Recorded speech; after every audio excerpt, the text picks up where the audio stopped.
આદુ અને સૂંઠ બંને એક જ ઔષધિ છે. જ્યારે તેનું કંદ લીલું હોય ત્યારે તેને આદુ કહેવામાં આવે છે, પરંતુ જ્યારે આપણે તેને સૂકવી દઈએ ત્યારે તેને આપણે સૂંઠ તરીકે ઓળખીએ છીએ. આયુર્વેદમાં, સંસ્કૃતમાં તેના ઘણા બધા નામો છે, જેમ કે વિશ્વ ભેષજ, વિશ્વ ઔષધ, સૂંઠી, નાગર. એટલે આ જે સંસ્કૃતમાં નામ છે વિશ્વ ભેષજ અને વિશ્વ ઔષધ, એ જેનું મહત્વ સમજાવે છે.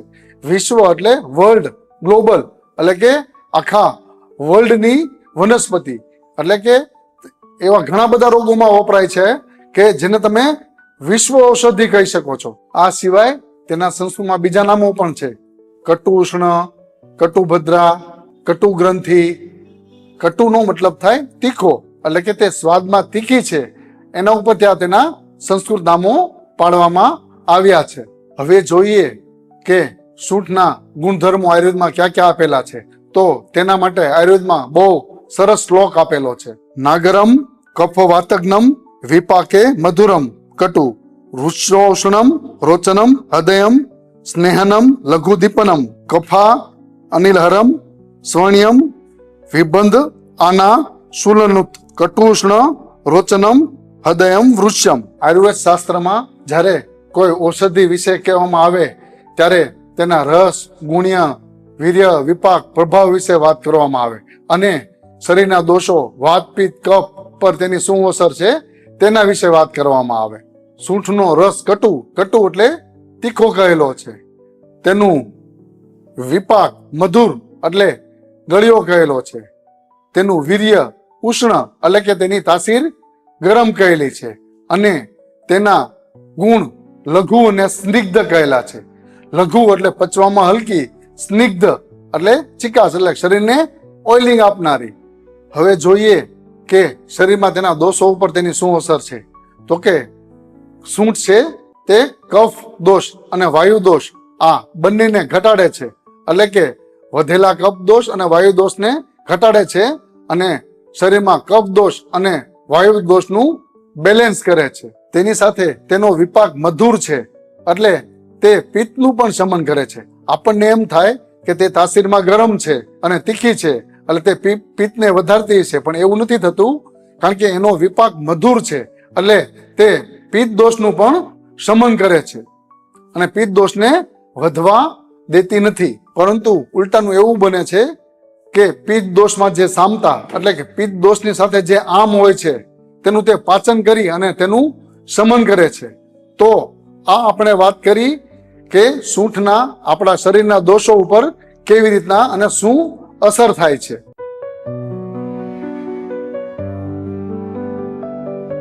તો સૂંઠના તીખા ગુણને કારણે તે જઠરા અગ્નિ, એટલે કે જે પાચકા અગ્નિ છે તેને વધારે છે, અને આમ દોષનું શમન કરે છે, એટલે કે તમારું ડાયજેસ્ટિવ સિસ્ટમ ઇમ્પ્રૂવ કરે છે, અને તમે જે ખાધેલો ખોરાક છે એને પચે છે, અને શરીરમાં આમ દોષ બનવા દેતો નથી. એટલે સૂંઠનું પાચનમાં ખૂબ જ મહત્વ છે. તો જેને લોકોને ભૂખ નથી લાગતી, અથવા જેમાં પછી પેટ ભારે રહે છે, પાચન નથી થતું, તો તે લોકો સૂંઠનું સેવન કરે તો તેને બહુ ફાયદો થાય છે. આ વિડીયોમાં આપણે સૂંઠ વિશે વાત કરીએ છીએ, પણ થોડી આદુ વિશે પણ ચર્ચા કરી લઈએ કે આદુ પણ પાચનમાં મદદ કરી શકે. તો એના માટે તમારે શું કરવાનું હોય છે કે આદુનો નાનો ટુકડો લઈ તેના ઉપર થોડું સિંધવ મીઠું નાખી, અને જેમાં પહેલા તમારે ચાવીને લેવાનું હોય છે. એનાથી તમારી પાચકા અગ્નિ, એટલે કે જઠરા અગ્નિ પણ વધશે, તમને ભૂખ પણ સારી લાગશે, અને તમને ખોરાકમાં પણ રુચિ રહેશે, અને તમે જે ખોરાક લ્યો છો એ પાચન થશે, અને શરીરમાં આમ ઉત્પન્ન થશે નહીં.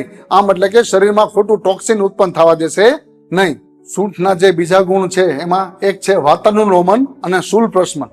વાતાનુલોમન એટલે કે તમે જ્યારે ખોરાક લ્યો છો ત્યારે તમને પચતો નથી, પેટ ભારે થઈ જાય છે, પેટ ફૂલી જાય છે, પેટમાં આફરો ચડે છે, અને તમને ગેસ જેવું થાય છે, તો તમે સૂંઠનું સેવન કરો તો તે વાતાનુલોમન એટલે કે વાયુને પોતાની પ્રાકૃત દિશામાં લઈ જાય છે. અને ઘણીવાર તમને આફરાને કારણે પેટમાં દુખાવો થતો હોય તો શૂલપ્રશમન પણ તેનો ગુણ છે, એટલે તમને પેટનો દુખાવો પણ સારો કરે છે. આ સિવાય તમને સાંધાના દુખાવો કે શરીરમાં બીજે કોઈ દુખાવો થતા હોય તો તેના શૂલપ્રશમન ગુણને કારણે તમને દુખાવામાં પણ બહુ સારો ફાયદો કરે છે.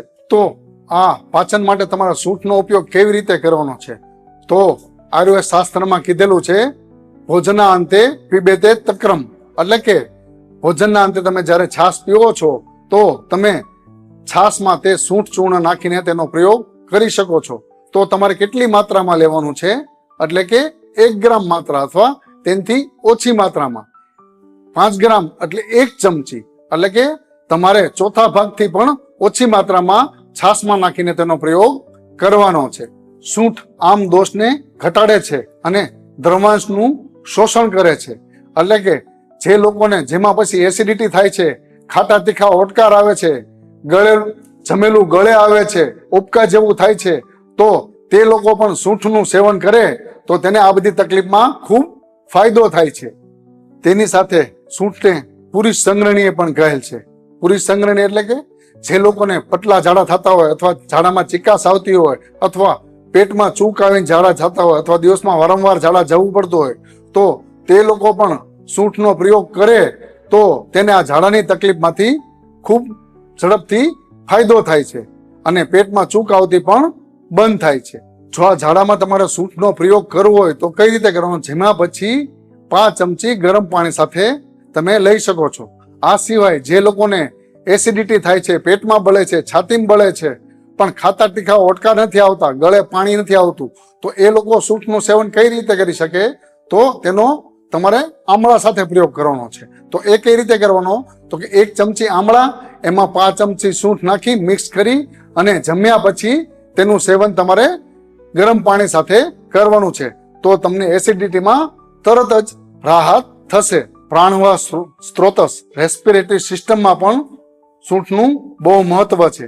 જે લોકોને શરદી રહે છે, નાકમાંથી પાણી આવે છે, અથવા નાક બંધ રહે છે, ઉધરસ આવે છે, કાચો કફ આવે છે, તો એ લોકો પણ સૂંઠનું સેવન કરે તો તેને શરદી ઉધરસમાં તુરંત ફાયદો થાય છે. તો એ લોકો એ સૂંઠ કઈ રીતે લઈ શકે છે? તો એ લોકો સૂંઠ અને તજનો ઉકાળો બનાવીને સવારે ભૂખ્યા પેટે પીવે તો તરત શરદી ઉધરસમાં ફાયદો થાય છે. જે લોકોને બહુ ઉધરસ આવે છે, ગળામાં કફ ચોટેલો રહે છે, શ્વાસ લેવામાં તકલીફ પડે છે, એટલે અસ્થમાની તકલીફ છે, એ લોકો પણ સૂંઠનો પ્રયોગ કરે તો તેને બહુ ઝડપથી ફાયદો થાય છે. તો આવી રીતે ઉધરસમાં અને શ્વાસમાં તમારે સૂંઠનો પ્રયોગ કઈ રીતે કરવાનો છે? તો કે 5 ચમચી સૂંઠ અને 1 ચમચી મધ એ તમારે લઈને સવારે ને સાંજે ભૂખ્યા પેટે ચાટી જવાનું છે. એમાં શું થશે? તો સૂંઠ છે તે પણ કફનું શમન કરે છે અને મધ છે તે પણ કફનું શમન કરે છે. તો આ બંને રીતે તમને શરદી, ઉધરસ, કફ અને શ્વાસમાં ફાયદો થશે. આ સિવાય જે લોકોને શરદી, કફ, ઉધરસને હિસાબે માથું દુખે છે, માથું ભારે લાગે છે, એ લોકો સૂંઠનો લેપ કરે તો પણ ફાયદો થાય છે. તો તમારે લેપ કેવી રીતે બનાવવાનો છે? તો કે થોડું પાણી લઈ એમાં અડધી ચમચી જેટલી સૂંઠ લઈ થોડું એને ગરમ કરવાનું છે. પછી તમે સહન કરી શકો એટલી માત્રામાં તેનો લેપ તમારે કપાળ ઉપર કરવાનો છે. પછી એને સુકાવા દેવાનો છે. એટલે તરત તમને માથાના દુખાવામાં અને જે માથું ભારે લાગે છે તેમાં ફાયદો લાગશે. જે લોકોને શરીરમાં સાંધાના દુખાવા છે એમાં તો સૂંઠનો બહુ સારો ઉપયોગ છે. જે લોકોને આમવાત એટલે કે રૂમેટોઇડ આર્થરાઇટિસ છે એની માટે તો સૂંઠ રામબાણ ઈલાજ છે. કારણ કે સૂંઠ આમ દોષનું પણ પાચન કરે છે, વાયુને પણ ઘટાડે છે, શૂલ પ્રશમન પણ કરે છે, અને જો આમ વાતમાં સોજો હોય તો સોજાને પણ ઘટાડે છે.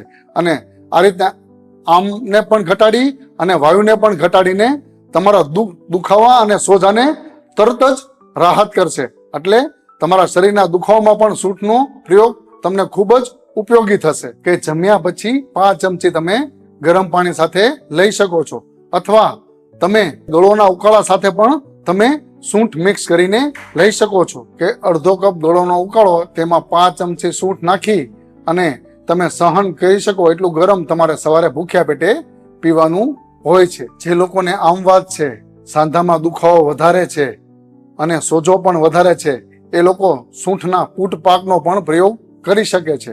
એની માટે તમારે શું કરવાનું હોય છે?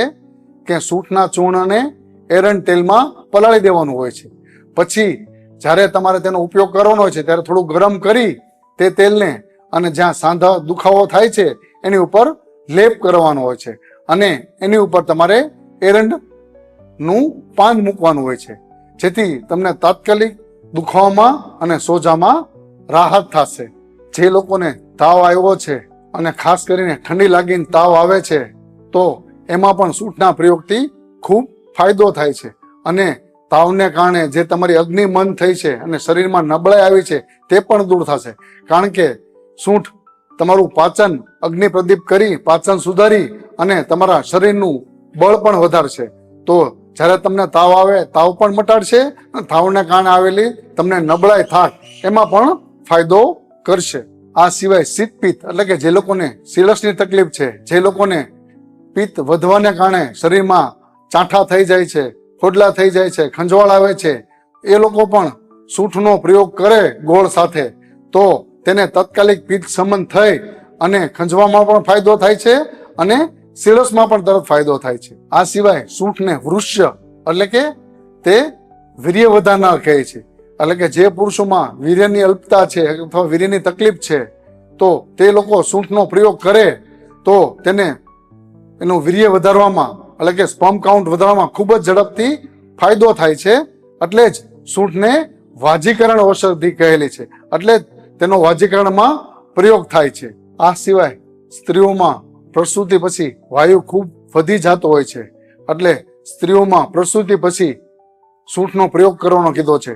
તેની માટે સૌભાગ્ય સૂંઠી પાકનું સેવન કરવાનું કહેલું છે. અત્યાર સુધીમાં આપણે સૂંઠ કઈ કઈ બીમારીમાં આપી શકાય તેની વિશે વાત કરી. આ સિવાય ઘણી બધી આયુર્વેદ ઔષધિમાં પણ સૂંઠનો ઉપયોગ થાય છે. જેમ કે અવિપતિકર ચૂર્ણ, સુદર્શન ચૂર્ણ, સુખસારક ચૂર્ણ, ત્રિકટુ ચૂર્ણ, હિંગવાષ્ટક ચૂર્ણ, તાલીસાદી ચૂર્ણ, લવંગાદી ચૂર્ણ. તો આવી રીતે ઘણી બધી આયુર્વેદિક ઔષધિ બનાવવામાં પણ સૂંઠનો પ્રયોગ થાય છે. પરંતુ કયા લોકોએ સૂંઠનો પ્રયોગ ન કરવો જોઈએ?